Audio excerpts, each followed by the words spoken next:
অসমৰ পৰা মেঘালয়লৈ বাহন চলাচলত পুনৰ বাধা প্ৰদান কৰিছে মেঘালয়ৰ টুৰিষ্ট টেক্সি ইউনিয়নে, যাৰ বাবে আজি যোৰাবাটত অসমৰ টুৰিষ্ট টেক্সিৰ চালকসকলে প্ৰতিবাদ সাব্যস্ত কৰিব লগা হৈছে।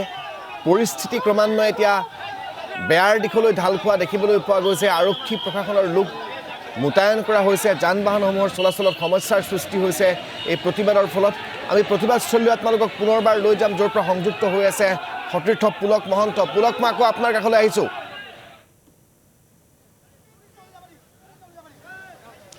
নিশ্চয়কৈ ৰাজদ্বীপ, দুখন আচলতে চুবুৰীয়া ৰাজ্য অসম আৰু মেঘালয় পুনৰ আচলতে দুইখন ৰাজ্যৰ মাজত সংঘাত আৰম্ভ হৈছে বুলি ক'ব লাগিব। আৰু এই সংঘাত সৃষ্টি কৰিছে মেঘালয়ে যি টেক্সি ইউনিয়ন, সেই টেক্সি ইউনিয়নে। কাৰণ তেওঁলোকে প্ৰত্যেকবাৰেই টুৰিষ্ট ছিজনত, বিশেষকৈ যিটো সময়ত পৰ্যটক বেছিকৈ যায়, সেই সময়ত তেওঁলোকে বিশেষ জাননী জাৰি কৰে যে অসমৰ পৰা যদি কোনো বাহনে পৰ্যটক লৈ যায় তেনেহ'লে কেৱল তেওঁলোকে হোটেলত গৈ এৰিব পাৰিব বা পুলিচ বজাৰত গৈ তেওঁলোকক নমাই দিব লাগিব। তাৰ বাহিৰে মেঘালয়ৰ যিসমূহ পৰ্যটনস্থলী আছে সেই পৰ্যটনস্থলীসমূহলৈ অসমৰ চালকসকলে বাহন নিব নোৱাৰিব। সেয়া আচলতে দাবী মেঘালয় যি টেক্সি ইউনিয়ন তেওঁলোকৰ। আৰু সেই দাবীৰ বিৰোধিতা কৰি আজিৰ তাৰিখত যোৰাবাটত, যিহেতু আমি বৰ্তমান যোৰাবাটত আছোঁ, মোৰ যদি সোঁফালে দেখে আপোনালোকে পথছোৱা দেখিব, এয়া হৈছে শ্বিলঙৰ পৰা গুৱাহাটী অহা যিটো মূল পথ, সেই পথটো। ইয়াৰ পৰা মেঘালয়ৰ পৰা যিসমূহ গাড়ী আহিছে, বিশেষকৈ ব্যক্তিগত বাহন হওক বা যিসমূহ বাণিজ্যিক বাহন, সেইসমূহ ইয়াৰ পৰাই ঘূৰাই পঠিওৱা হৈছে। আৰু আজি এই প্ৰতিবাদটো কৰিছে বিশেষকৈ যিসকল চালক আছে, অসমৰ যিসকল কেব চালক আছে বা যিসকল টুৰিষ্ট লৈ যোৱা যিসকল চালক আছে, সেই চালকসকলে এক প্ৰকাৰ প্ৰতিবাদ কৰিছে। কাৰণ মেঘালয়ে যি নিয়ম কৰিছে সেই নিয়মৰ তেওঁলোকে বিৰোধিতা কৰিছে। আৰু সেয়েহে তেওঁলোকে মেঘালয়ৰ পৰা যিসমূহ বাহন অসমলৈ আহে সেই বাহনসমূহ এই মুহূৰ্তত বন্ধ কৰিছে। এনেকৈ মাজ ৰাস্তাতে ৰখাই ঘূৰাই পঠিওৱা হৈছে।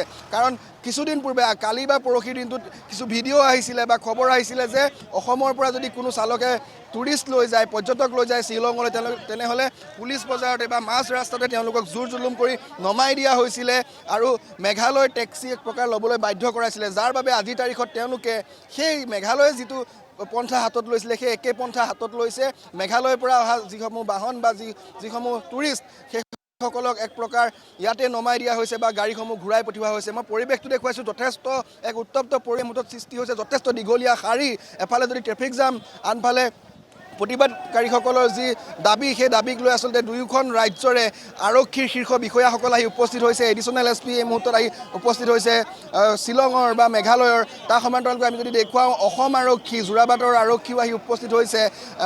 সেই দৃশ্যাংশ আমি দেখুৱাইছোঁ। ভিডিঅ' উপমন্যু ৰাভা আছে, উপমন্যু ৰাভাই সেই পৰিৱেশটো দেখুৱাইছে। তাৰ সমান্তৰালকৈ পৰিৱেশ যাতে আৰু অধিক উত্তপ্ত নহয়, কোনো ধৰণৰ অপ্ৰীতিকৰ ঘটনা সৃষ্টি নহয়, CRPF এই মুহূৰ্তত ইয়াত মোতায়েন কৰা হৈছে। আৰু প্ৰতিবাদকাৰীসকল তেওঁলোকে নিজৰ দাবীত অটল। এনেকৈ আমি যদি দেখুৱাওঁ, যিসকল যাত্ৰী তেওঁলোক যথেষ্ট অসুবিধাৰ সৃষ্টি হৈছে। এনেকৈ ইয়াতে মাজ ৰাস্তাত তেওঁলোকক নমাই দিয়া হৈছে আৰু তেওঁলোকে এনেকৈ অসম অভিমুখে কিন্তু এনেকৈ খোজকাঢ়ি যাব লগা হৈছে। কিছু দূৰৰ পৰা অসমৰ গাড়ীসমূহ ৰখাই থোৱা হৈছে আৰু অসমৰ বাহনত তেওঁলোকক যাবলৈ দিয়া হৈছে। আমি দেখুৱাইছোঁ এগৰাকী মহিলা, তেওঁ হয়তো শ্বিলং ফুৰিব গৈছিলে। এনেকৈ আধা ৰাস্তাতে তেওঁলোকক নমাই দিয়া হৈছে আৰু মেঘালয় গাড়ীৰ পৰা নমাই অসমৰ গাড়ীত উঠোৱা হৈছে। আৰু মেঘালয়ৰ যিসমূহ বাহন সেইসমূহ যোৰাবাটৰ পৰা ঘূৰাই পঠিওৱা হৈছে। মই প্ৰতিবাদকাৰীসকলৰ কাষলৈ পুনৰ যাম, কাৰণ তেওঁলোকৰ বহু দাবী আছে, তেওঁলোকৰ ক্ষোভ আছে। কেৱল এই বছৰ বুলিয়ে নহয়, বহু বছৰৰ পৰাই, প্ৰায় 2-3 বছৰৰ পৰা মেঘালয়ৰ যি টেক্সি চালক সন্থা আছে তেওঁলোকে এনেধৰণৰ কাৰ্য কৰি আহিছে। যাৰ বাবে তেওঁলোকে আজি ক্ষোভত এক প্ৰকাৰ এনেকৈ ৰাজপথত তেওঁলোক নামিছে আৰু প্ৰতিবাদত এই মুহূৰ্তত তেওঁলোক নামিছে। মই দুই এগৰাকীৰ সৈতে কথা পাতিবলৈ যত্ন কৰিম। অকণমান দাদা মই কথা পাতিম। চাওক, আপোনালোকৰ প্ৰায় প্ৰত্যেকটো আমি টুৰিষ্ট ছিজনত দেখোঁ মেঘালয়ৰ যি টেক্সি ইউনিয়ন তেওঁলোকে এনেকুৱা কৰে, চবক মাৰে, অত্যাচাৰ কৰে, পেচেঞ্জাৰ গাড়ীৰ পৰা নমাই দিয়ে, ঘুচা মাৰি দিয়ে, সেইবিলাক চব কৰে। সেইবিলাক মানে বহুত দাদাগিৰি বঢ়ি গৈছে। এতিয়া কি কৰিব লাগে? আমি এইটো কৰিব লাগিব ন, আমাৰোতো পেট হয়। এইটোৱে আৰু মই অকণমান দাদা জানিম, যিটো প্ৰতিবাদ আজি আপোনালোকে কৰিছে, আৰম্ভণি কিন্তু মেঘালয়ে কৰিছিলে, আজি আপোনালোকে সেয়েহে এনেধৰণৰ এক প্ৰতিবাদ। মই অকণমান আপোনালোকৰ প্ৰতিবাদটোৰ বিষয়ে জানিম। প্ৰতিবাদ বেলেগ একো নাই। আমাৰ গাড়ীবিলাক তাতে যাব দিয়া নাই, তাতে আমাৰ টুৰিষ্টবিলাক নামাই দি আছে। তেনেস্থলত আমাৰ বহুত অসুবিধা হৈ আছে। টুৰিষ্টবিলাকক নামাই পেলাই সিহঁতে লৈ যাওয়াৰ প্ৰদৰ্শন কৰিছে, কিন্তু সেনেকৈ সম্ভৱ নহয়। কাৰণ কিয়, আমাৰ পেকেজ এটা লৈ যোৱা যায়, সেই পেকেজটোৰ মাজত আমাৰ এটা জড়িত হৈ থাকে সিহঁতে 6 দিন 7 দিনৰ কাৰণে। তেনেস্থলত যদি আমাক তাৰ পৰা মানুহ নামাই দি পেলাই, আমি কালি যোৱাকালি আপোনাৰ মিনিমাম আপোনাৰ 10-15খন গাড়ী আপোনাৰ খালী গাড়ী আহিছে। তেনেস্থলত আমাৰ কিমান পৰিস্থিতি অসুবিধা হৈছে। প্ৰত্যেক বছৰে আপোনাৰ মানে টাইমতে, টুৰিষ্ট টাইমতে সিহঁতে তাৰমানে এনেকুৱা কিবা এটা নহয় কিবা এটা হাংগামা লগায়। তেনেস্থলত আমাৰ সিহঁতৰ আপোনাৰ মেঘালয় পুলিচে যিমানখিনি আপোনাৰ হেৰি কৰিছে ছাপৰ্ট কৰিছে সিহঁতৰ সংগঠনক, কিন্তু আমাৰ অসম পুলিচকো বৰ্তমান দেখা গৈছোঁ আমাকো অকণমান সহযোগ কৰিছে।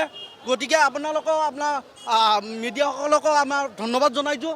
তেনেস্থলত আমাৰ গোটেই যিমান যি হেৰি আছে গোটেইখিনি আমাৰ প্ৰযোজন কৰাটো আমাৰ যিহেতু সমস্যাটো দীৰ্ঘদিনীয়া, মই অকণমান দুই এগৰাকীৰ সৈতে কথা পাতি কিন্তু সামগ্ৰিক পৰিৱেশটো পুনৰ দেখুৱাই দিছোঁ। ৰাজদীপ যথেষ্ট উত্তপ্ত হৈছে এই মুহূৰ্তত। আৰক্ষীয়ে পৰিৱেশটো নিয়ন্ত্ৰণ কৰিবলৈ যদিও চাইছে, এফালে আমি দেখুৱাইছোঁ মেঘালয় আৰক্ষীয়ে বুজাবলৈ চেষ্টা কৰিছে প্ৰতিবাদকাৰীসকলক, কিন্তু তেওঁলোক অটল। মই অকণমান কথা পাতিম। আৰক্ষীয়ে কথা পাতিছে তেওঁলোকৰ লগত। जो भाड़ा मारना वाला गाड़ी है वो छोड़ नहीं रहा है। দেখুৱাইছোঁ অসম আৰক্ষী মেঘালয় আৰক্ষী দুয়োখন ৰাজ্যৰে আৰক্ষী এই মুহূৰ্তত আহি ইয়াত উপস্থিত হৈছে। অসম আৰক্ষীয়ে অসমৰ প্ৰতিবাদকাৰীসকলক বুজাবলৈ চেষ্টা কৰিছে, তেওঁলোকক উত্তপ্ত নহ'বলৈ এক প্ৰকাৰ কৈছে। তাৰ সমান্তৰালকৈ যদি দেখুৱাওঁ মেঘালয় আৰক্ষীও সষ্টম হৈ আছে। তেওঁলোকেও যিসমূহ বাহন এই মুহূৰ্তত আহিছে মেঘালয় দিশৰ পৰা, সকলো বাহন ইয়াৰ পৰা তেওঁলোকে ঘূৰাই পঠিয়াবলৈ চেষ্টা কৰিছে। জয় আই অসম, জয় আই অসম, এই দাবী মানিবই লাগিব। মেঘালয় চৰকাৰৰ দাবী মানিবই লাগিব, আমাৰ দাবী মানিবই লাগিব। ইনকিলাব, জয় আই অসম। দীৰ্ঘদিনীয়া দাবী, সদা সমস্যা, যিটো সমস্যা তেওঁলোকে নিজে সৃষ্টি কৰিছে। আজি এইটো পৰিৱেশ ইয়াত কি ক'ব?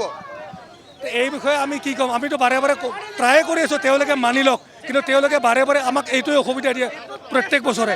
গতিকে তাৰ কাৰণে আমি গোটেই ৰাইজ আজি ওলাই আহিছোঁ। আজি আমাক কিবা এটা ফাইনেল লাগে ডিচিশ্যন যে কি হ'ব ইয়াৰ পৰিমাণ।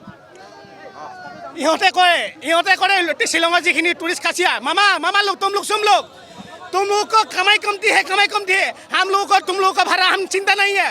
तुम लोग इधर आके अपना भाड़ा लेके जाओ, हम लोग ये अपना भाड़ा लेके जाता है। तुम लोग का भाड़ा हम लोग चिंता नहीं है। तुम लोग सुन लो, तुम लोग उधर बंद करके तो हम लोग इधर भी बंद कर देगा। सीधा बात है मामा लोग, सुन लो तुम लोग भी। জয় অসম। খাচী কিছুমান মানুহ ভাল আছে, এইটো চব খাচী বেয়া বুলি নকওঁ, মানে কিছুমান বাহিৰৰ মানুহ আহি কেনে মানে কৈ আছোঁ কি কিছুমান বাহিৰৰ মানুহ নেপালী বিহাৰী বেংগলী চিলতীয়া এইবোৰ আহি কেনে মানে এইবোৰ সংগঠনৰ মানে লগ হৈ কেনে এইটো মানে কৰি আছে। কিন্তু চব খাচী বেয়া নহয় দেই, আমি চব মেঘালয়ক বেয়া বুলি কোৱা নাই। মানে কি হ'ল আমাৰ লগত এইটো চাপৰ্ট মানে মেঘালয় চহৰা হোটেল মালিক ঘণ্টা আমাৰ এই অসমৰ এই দাবীটোৰ লগত সন্মত আছে। মানে আমি যদি টুৰিষ্ট লৈ নাযাওঁ সিহঁতৰ সম্পূৰ্ণ লছ। কৰোণাত যেনেকুৱা সিহঁতৰ কৰোণাত এনেকুৱা বিলাই হৈছিল তাত দুগুণ বেয়া হ'ব সিহঁতৰ। জয় আই অসম। मैं मेघालय सीएम सर को यही बोलना चाहता हूँ कि जो देश है वो कानून से चल रहा है या संगठन से चला रहा है मेघालय सीएम सर, ये मैं सीएम सर को बोलना चाहता हूँ। अगर हमारा देश इंडिया है और मेघालय इंडिया का राज्य है, स्टेट है, तो उस स्टेट में हम असमीज होने के नाते हम क्यों प्रवेश नहीं कर पाएगा? ये सवाल हमारा सीएम साहब का है, मेघालय सीएम साहब को। মোৰ এটা প্ৰশ্ন আছে আপোনালোকে যিহেতুকে 3খন ৰাজ্যৰ পাৰ্মিট লয়, টেক্স দিয়ে, তাৰপিছত কেনেকৈ বন্ধ কৰিব পাৰে? মোৰ ইনোভা কিস্তা আছে, মই 31,500 টকা দিছোঁ এক বছৰত। অল ইণ্ডিয়া মানে মোৰ পাৰ্মিশ্যন লৈছোঁ, কিন্তু আমাৰ এই ইনোভা গাড়ীৰ 3 ষ্টাৰ পাৰ্মিটৰ নামৰ 16,000 টকা যায়। আৰু তাতে যাৰ পাছত আমি কিহৰ মেঘালয় টকা আমি 12,000 টকা বছৰত আমি মেঘালয় গভৰ্ণমেণ্টক এখন আমি ইনোভা গাড়ীত টেক্স দিওঁ, আৰু ট্ৰেভেলাৰবিলাকেতো আৰু দিয়ে 30,000 25,000 40,000 লোকে টেক্স দিয়ে। ইমান কৰোৰ টকা টেক্স পাই আছে, তেখেতসকলে নিজৰ ইচ্ছামতে কাম কৰিব, আমি কি পেটত গামোচা বান্ধিম নেকি? আজি যদি আমি টেক্স দি যদি গাড়ীখিনি আমি চলাবই নোৱাৰোঁ, তেনেহ'লে আমি কি গাড়ীখিনি কি ঘৰত লাওচাং দিম নেকি? লাওচাং দিম ঘৰত, তেনেহ'লে তেখেতসকলৰ কথা হ'ল কি তেখেতসকলে অকলে মাৰ্কেটটো টুৰিষ্টৰ মাৰ্কেটটো তেখেতসকলে মেঘালয়ত যিখিনি টুৰিষ্ট যাব তেখেতসকলে অকলে মানে মাৰ্কেটটো লৈ ল'ব, তেখেতসকলৰ গাড়ী দিয়ে ঘূৰাব, তেখেতসকলৰ গাড়ী দিয়ে ঠিক মানে চব কৰিব। তেনেহ'লে আমাৰ গাড়ীখিনি কিয় পাৰ্মিট দিছে? মেঘালয় গভৰ্ণমেণ্টক আমাৰ গাড়ীখিনি কিয় পাৰ্মিট দিছে? তেখেতসকলে আজি উইদাউট পাৰ্মিশ্যনত তেখেতসকলে গাড়ীৰ পৰা টুৰিষ্ট নমাই দিয়ে, তেখেতসকলৰ মানে ইমান ধৰণৰ সাহস পালে তেখেতসকলে, ক'ত পালে তেখেতসকলে এইবিলাক? তেখেতসকলক প্ৰশাসনৰ সন্মুখতে এইবিলাক কথাটো আমি মানি নলওঁ না, কিয় মানি ল'ম? আমি যদি আমি কিন্তু প্ৰথমৰ পৰা আমি একো লাভত চলি থকা নাই। আমি সদায় লছতে চলি আছোঁ তেওঁলোকে চাব আজি বৰাপানী সেইখিনি চিঞৰিলে শুনা পায় সেইখিনি জেগাত গৈ আমি গাড়ীখন ব্ৰেক মাৰাৰ লগতে কিন্তু 50 টকা দিব লাগে আমাৰ অসমততো সেনেকুৱা চিষ্টেম নাই ক'তো আমি 10 টকা বস্তুটো তাতে 15 টকাত কিনি খাব লাগে হা আমি হোটেল এখনত থাকিলে তাতে পাৰ্কিং নাই আমি ৰাতি আকৌ গাড়ীখন ৰখাৰ কাৰণে নিজে থকাৰ কাৰণে আকৌ পইচা দিব লাগে ঠিক আছে গাড়ীখনৰ ৰখাৰ কাৰণে এখন হোটেলত কিন্তু থকা আমাৰ পাৰ্কিঙৰ ব্যৱস্থাটো থাকিব লাগে প্ৰত্যেকখন হোটেলতে আৰু তাতে আজি প্ৰত্যেক দিনাই কিন্তু আমাক ইমানখিনি অসুবিধা কৰি আছে এখন যদি সন্মুখৰ পৰা সৰু এটা ৰাস্তা যদি সন্মুখৰ পৰা তেওঁলোকৰ গাড়ী এখন আহে আমাৰ গাড়ী ৰাস্তা খালত নমাই দিব লাগিব তেওঁলোকক খালত নমাই দি আমি ছাইড দিব লাগিব নহ'লে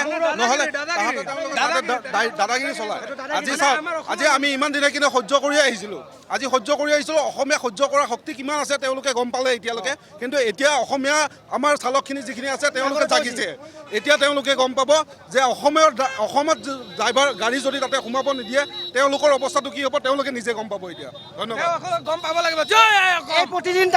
এই প্ৰতিদিন টাইমক আপোনাক ৰিকুৱেষ্ট কৰিছোঁ মানে এইটো মানে আপুনি যদি মেঘালয় গভৰ্ণমেণ্টক মানে আপুনি এই নিউজটো ফৰৱাৰ্ড কৰে মানে এইটো আপোনাক অনুৰোধ আৰু এইটো কথাই কওক মেঘালয় আৰু আমাৰ গুৱাহাটীৰ পৰা শ্বিলং যাওঁতে বৰ বেছি 95 কিলোমিটাৰ এই 95 কিলোমিটাৰৰ আৰু এক্সট্ৰা গাড়ী লাগে নেকি মানে আমাৰ এইটোৱে মই কৈ আছোঁ তেখেতসকলে যিটো দাবী ধৰিছে তেখেতসকলে দাবীটো ধৰিছে হ'ল গাড়ীখিনি ইয়াৰ পৰা নি পেলাই তাতে নমাই দিব লাগে নমাই দিয়াৰ পিছত তেখেতসকলৰ গাড়ী চাইড চিন কৰিব আৰে 95 কিলোমিটাৰ লৈ পেলাই গাড়ীখন নমাই দি তাতে বহি থাকিব সেইটোতো দিনটো ভাড়া আমাৰ গাড়ীক লাগিবই আকৌ তেখেতসকলক গাড়ীকো ভাড়া দিব টুৰিষ্টবিলাক কি পাগল নেকি তাৰমানে তেখেতসকলে এইটো কৰি পেলাই ডাইৰেক্টলি যদি মানে বন্ধ কৰিব পৰা নাই তেখেতসকলে এনেকৈ এটা ছিষ্টেম কৰিছে যাতে নেক্সট টাইম বাহিৰৰ টুৰিষ্টবিলাকে বুকিং কৰিলে তেখেতসকলৰ এজেঞ্চিক কণ্টেক্ট কৰে তেখেতসকলৰ গাড়ী বুক কৰে তেখেতসকলৰ হোটেল ডাইৰেক্টলি কণ্টেক্ট কৰে তেখেতসকলে ডাইৰেক্টলি এইটো বিচাৰিছে যে আমাৰ ইয়াতে আমি অকলে আমাৰ স্পট আমাৰ জেগা আমিহে কৰিম আমি এতিয়া যিহেতু আজি আপোনালোকে গাড়ীসমূহ পুলক আপুনি তেওঁলোকৰ প্ৰতিক্ৰিয়া সংগ্ৰহ কৰি থাকক আপোনাক আমি কিছু সময় ৰখাইছোঁ আপুনি তেওঁলোকৰ প্ৰতিক্ৰিয়া সংগ্ৰহ কৰি থাকক আমি পৰৱৰ্তী সময়ত সেই প্ৰতিক্ৰিয়াবোৰ